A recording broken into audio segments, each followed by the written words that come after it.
Hey everybody, Trevor Huntsinger here with the Anderson Hicks Group, and I have the pleasure today of sitting down with Anike Wilder. Anike is an agent on our team, and we just want to get to know a little bit more about Anike. So tell us about it. About it or about me? All of it, all the things. Okay, so where do I start? How far back do you want to go? Where are you born? Okay, so I'm going to give you this because this is interesting. Both my parents were not U.S. citizens. They were immigrants to the country, and I'm a first-generation U.S. citizen in my family. So my mom's from Germany, my dad is from the Dutch island of Curacao, and they migrated to the U.S. for the American dream. They met, obviously had kids. He joined the military, and then he was stationed in Texas, so I was born in Texas, moved to Arizona, and then we moved to Germany, which was cool because then they both spoke German. We were raised there. My whole childhood was in Germany. It's a very big cultural part of who I am. And then he retired in North Carolina in Fort Bragg, where the Green Berets are. Yeah. And the bombs were they would practice bombs and our whole house would shake. And yeah, I'm an Army brat.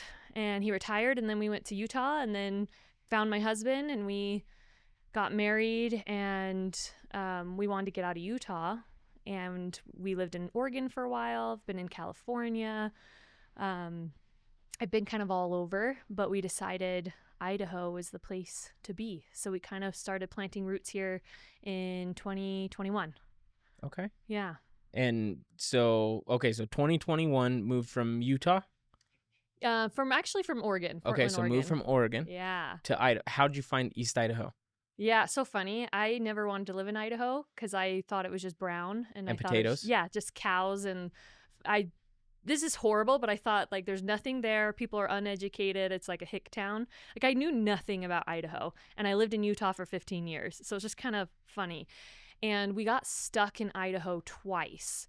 When we were driving to Portland, Oregon, our car broke down, and we got stuck in Twin Falls for a whole day, and all the hotels were booked. It was 4th of July weekend. We had no sleep. We had 2 little kids, and we're like, what do we do? And we found a friend's sister who happened to live in Twin Falls, who happened to leave for the weekend, who gave us the code to their house, and we were able to sleep there. We got stuck there that time, and then we got stuck another time in Boise when we were flying back from Oregon, and they couldn't land in Salt Lake, and so they were circling and land in Boise, and then we had to drive to Salt Lake from there. Anyway, we kept thinking why do we keep getting stuck in Idaho? We don't want to be in Idaho. We kept resisting it, but we kept feeling pulled there for some reason. And when we were in Portland, Oregon, during the shutdowns, it was pretty crazy. It was a different world than Idaho. And I'll tell you a little bit about that in a minute, but we were in Oregon and we decided we didn't want to live there forever. That's where my husband was born. So he had been there his whole life. He had no desire to keep living there. If the politics were better, I would have loved to live there. It's beautiful. Right. But we decided we wanted to live somewhere with 4 seasons, and that was conservative, God, guns, and freedom. Yeah. So we were okay, where would that be? So it was Idaho, Texas, Florida, South Dakota. Texas is too hot, and I don't like the humidity, and there's crocodiles, and I don't know what else. It's flat, lots of bugs, so we didn't want to go to Texas. Florida, we didn't want to deal with hurricanes and crocodiles. And then so that left South Dakota and Idaho. And you didn't want to watch your dog run away for 2 weeks in South Dakota? No. Oh. So flat that you can see it running for 2 weeks. Yeah, it is very flat. So I'm a mountain girl. Growing up in Germany, you have mountains everywhere, and then in Utah, you're surrounded. It's gorgeous. I love the mountains. I feel grounded with the mountains. And so I did not want to go to South Dakota, but my husband wanted to be in South Dakota. And so I was like, I vote Idaho, he votes South Dakota. So we were kind of talking over for weeks, and I'm a big manifester. So I was drawing Idaho in my journal, and I was just thinking about it. And next thing I know it, Dan, my husband, says, I think we should move to Idaho. I'm like, oh, really? Okay. And we knew nobody. We knew nothing. We had never been to Idaho Falls. I've driven past, and I've been to Rexburg a couple times to visit friends in college. That was it. So no family, no friends. Then we decided I would start looking for jobs because Dan was going to start his business over. He's a holistic health practitioner, shut down his business because of COVID, started over from scratch. So then I would be the one going into marketing. That's my background. So started looking for jobs, and I'm really impatient, like applying for all these jobs. So what I did was just made a really pretty resume on Canva and posted it on Life in Idaho Falls on Facebook and said, who wants me? Who wants to hire me? And Stephanie Brackett, who is the person in your position before you came, saw it and said, your resume looks amazing. We're actually creating a marketing position. Let's get you in touch with Chris Bernoulli. Then Chris interviewed me, became the marketing director for a while, and that's how I got started with Anderson Hicks. That's how I got started with Idaho Falls. That's kind of that whole long journey, and we'll probably be here for a long time. We really like it. You've been all over the place. Mm-hmm. You were in a position where you got to kind of pick where you guys wanted to go based on your desires of your faith, your beliefs, all of the things. And then you land in Idaho. No job lined up. No. None. Well, we lined it up before I moved here. Okay. So I did interview with Chris over the phone, and he kept calling me Anike. And I said, before we get off the interview, I have to tell you my name is Anike. And he was like, you're hired. Because I was brave enough to tell him, like, this is how you will call me. Like, this is my name. Yep. Like, I won't answer to another name. And he liked that aggressiveness, I guess, or assertiveness. And so then I got the job, and he said, I need you to start Monday. And then we packed up everything in our van. We had already sold everything. So everything we owned, besides a small storage unit in Utah that we left, was in a van. And we drove that van, and then the other car that kept breaking down again from Oregon, we had to tow this little Scion the entire way from Oregon. We kept calling AAA and used all 4 tows to get it here. And then I started that day. Didn't know anybody, didn't know anything. I was using GPS to get everywhere. I didn't even know, I didn't know where to live. I had a friend who had family in Rigby who took a video of an apartment for us in Rigby. And I was like, looks good enough. And we showed up there. It was unlocked, and it actually looked like a castle.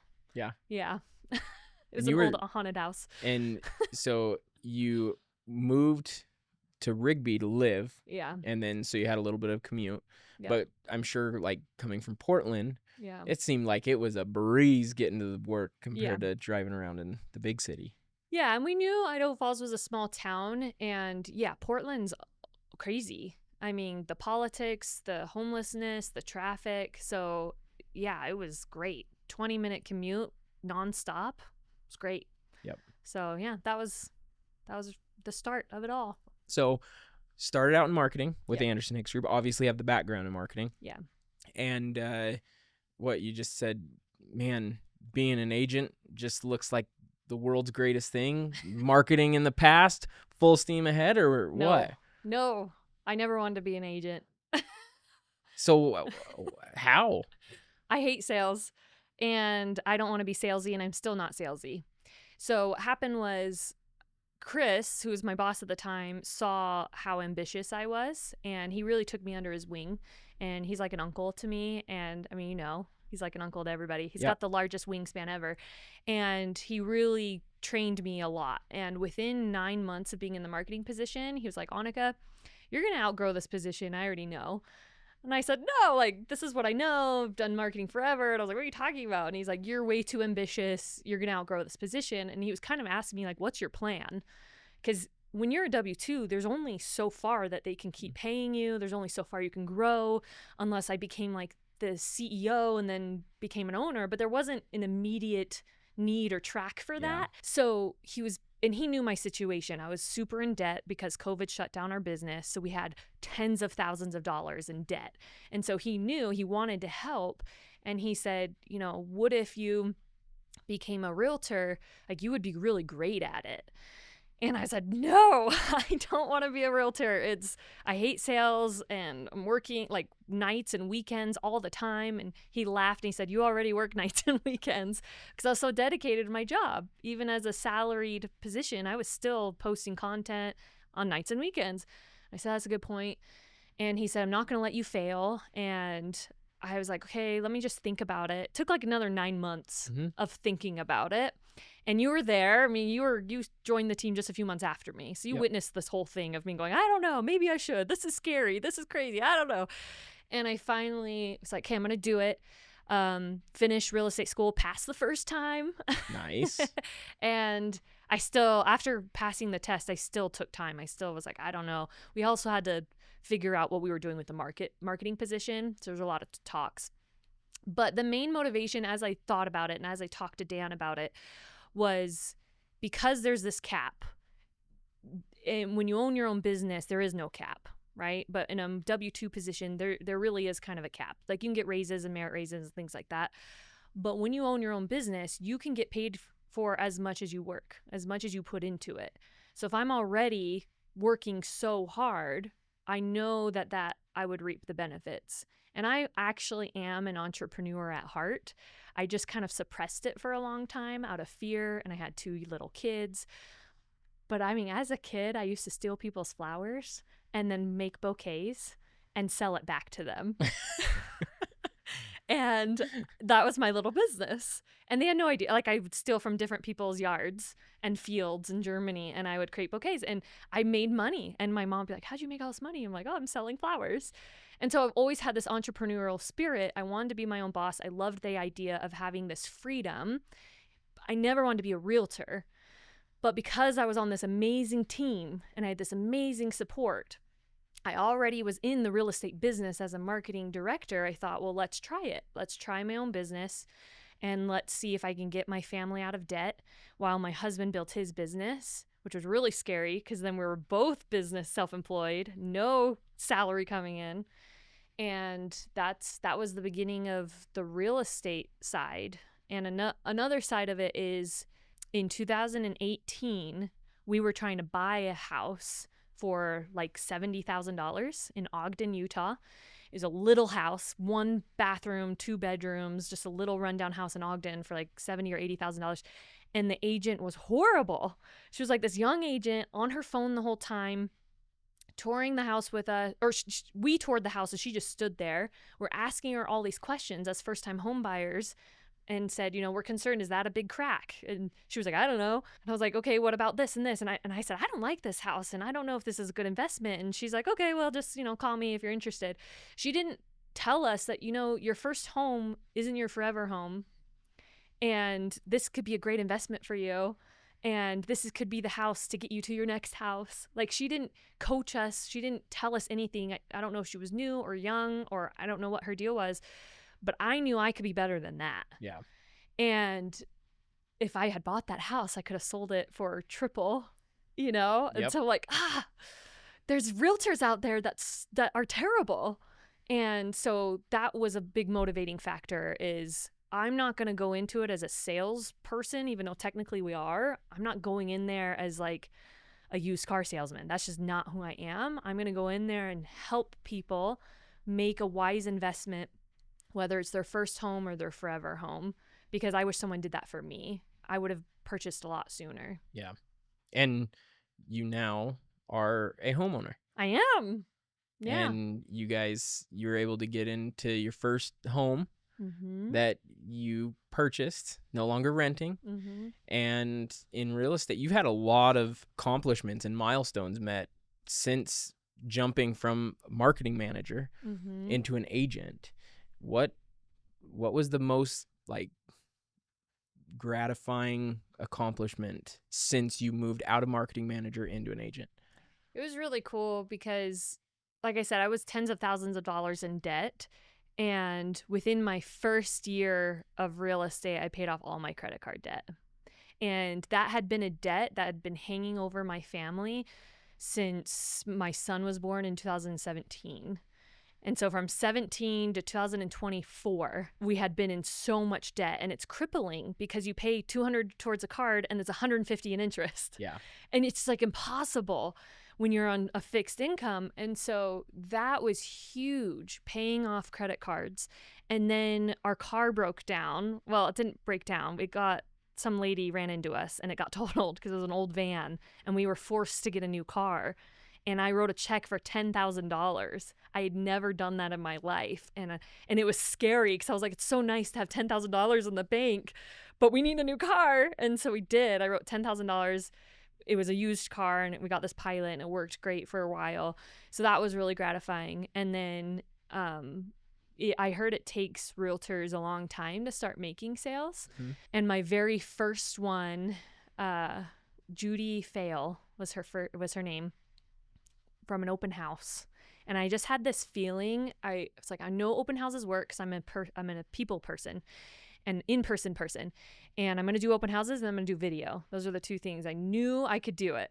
And I was rushing to the open house, and I had this feeling like, you don't have time to put out signs, but you better put a sign down. And I was like, okay, I'm going to listen to that feeling. I'm going to listen to that voice. I put a sign on this crossroad, went to the open house. 20 minutes later, Judy shows up, said, hey, I saw your sign and I thought I'd check it out. And she fell in love with the house. She wasn't even planning on selling or buying, but she thought, this is just down the street from me. I need to downsize. My husband's ill. We're getting older. And we closed in like 30 days. And how long was that after you moved from marketing manager to agent? So I started as an agent. August 1st was my official start date of 2023. And I think we closed like mid-September. So very fast. Very fast. Yeah. And then I closed 2 more that year. So from August to December, I closed 3. And then my first entire year was 36.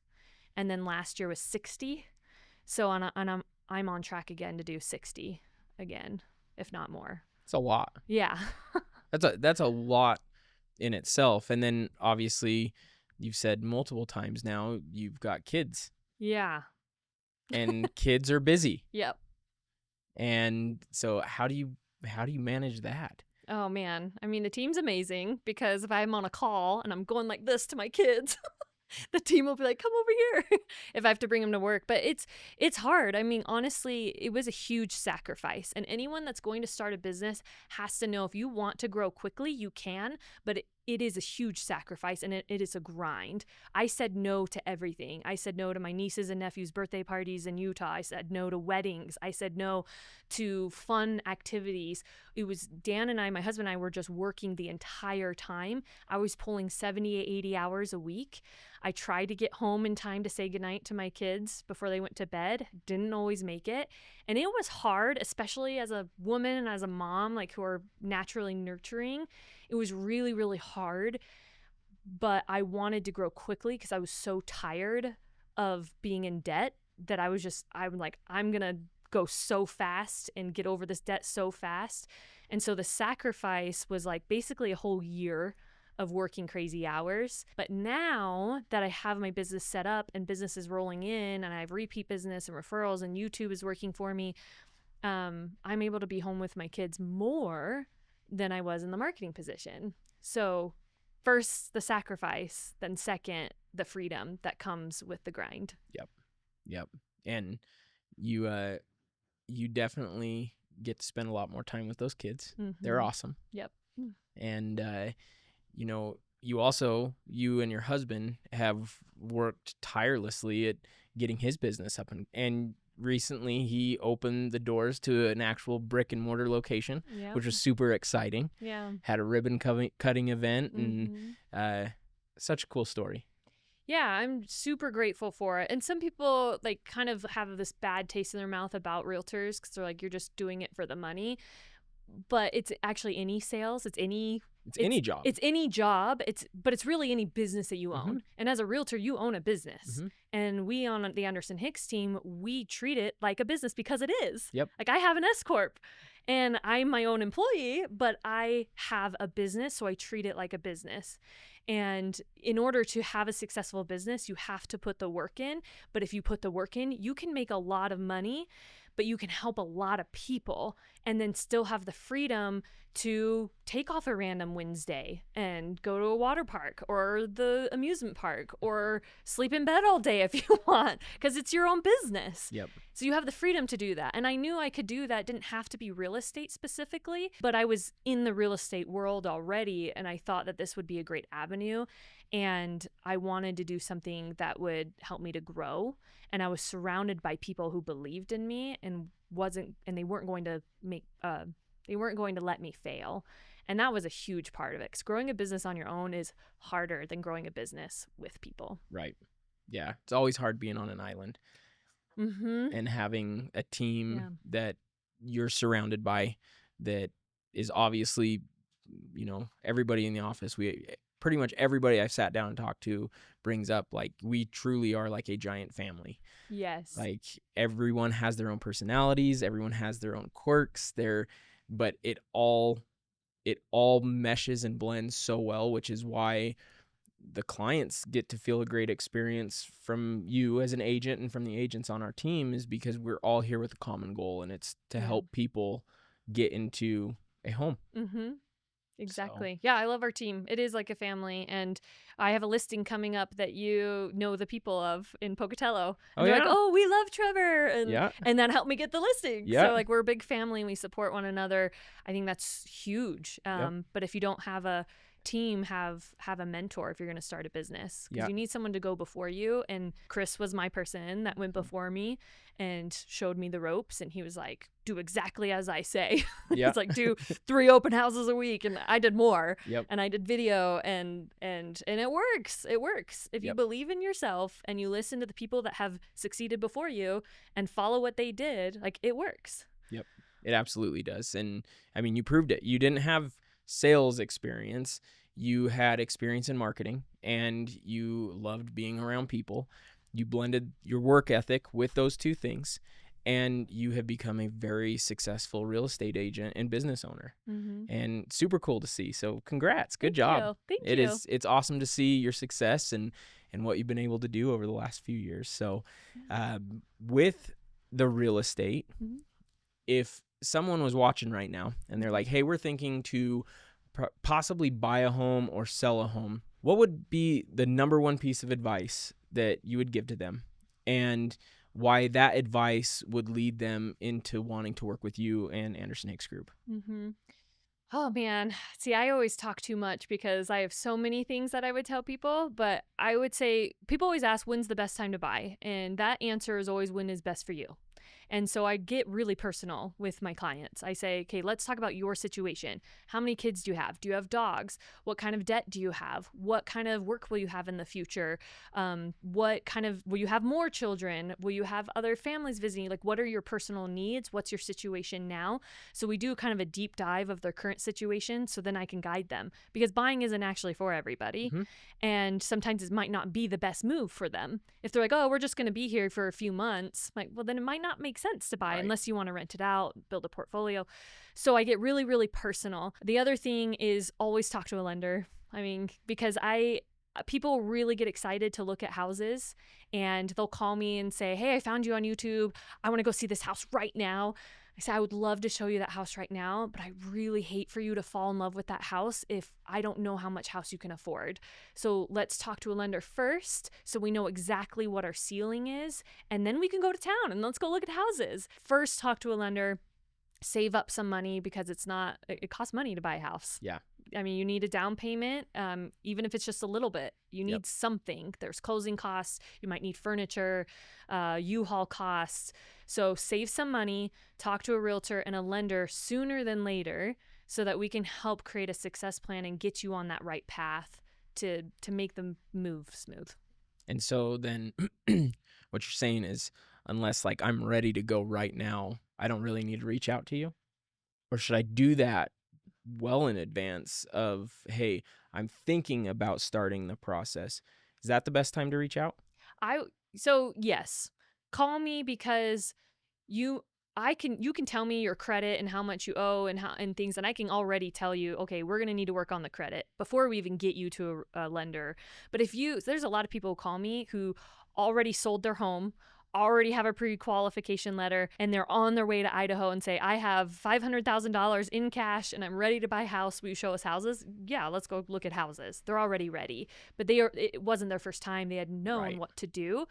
But yeah, if you're just thinking about it, call me sooner than later, because then we can come up with a plan and just make sure you're on the right path. Yep. And you do work with a lot of people coming from out of state, in state, and you work with a lot of people that are local. And so you have experience in both sides of it. And one advantage that you have is you weren't local. Like, so No. you get to share that experience of moving from Oregon, living in California, living in Utah, and coming to Idaho and getting a feel of less traffic and what the schools are like and where are the good places to eat. And so there's a lot of things that you're able to provide to them that just by going online, they're not going to get. Yeah.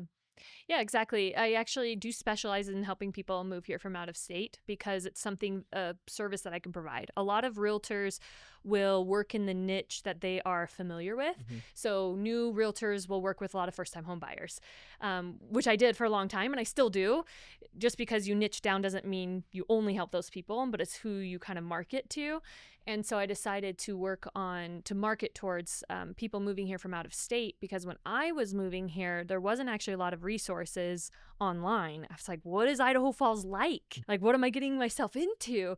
And so that's one of the motivators I started my YouTube channel was so that I can help educate people and be a resource so they can see what the town is like. And I can answer the hard questions of what it's like to be in a small conservative town that shuts down on Sundays. That's very Christian. And I answer a lot of those hard questions. And people don't always use me because maybe they have a cousin who's a realtor or something, or they want to buy it themselves, or they want to rent. But people find me in the grocery store and say, oh my gosh, I found you on YouTube. You helped me move here. Thank you so much because you answered all my questions. You helped ease my fears. Like your YouTube channel was a pivotal moment for me to feel comfortable moving to Idaho from a different state. So rewarding. Yes. And Cool. They weren't even your clients and you were influencing them. You were providing value to them and you didn't even know it. No, I didn't. But that's why I did it. And that's why I do it. Like, I just want to be a resource. That's what Lonnie on our team said when I said, I don't want to be a salesperson. She said, I'm not a salesperson. She's like, I'm just an advocate. I just help people. Yep. And that actually really flipped it for me. And I said, well, I'm going to do that too. I'm just going to help people. And that's what it's all about. And yeah, the reward, the payoff is big, but the biggest reward is the people that we help. Right. Well, thank you. It's awesome to learn more about you, and Thanks. Hopefully anybody watching this video got to learn. I know you're already, YouTube famous. Yeah. But hopefully for those of you, yeah, there you go. Those of you who didn't know Anike and now learned a little bit more about her, if you're looking at buying or selling a home or just have questions in real estate, reach out to her. She's an amazing agent on our team and she would love to help you. And so we hope that you reach out and we have the opportunity to meet you and help you as well. Thanks, everyone. Thank you.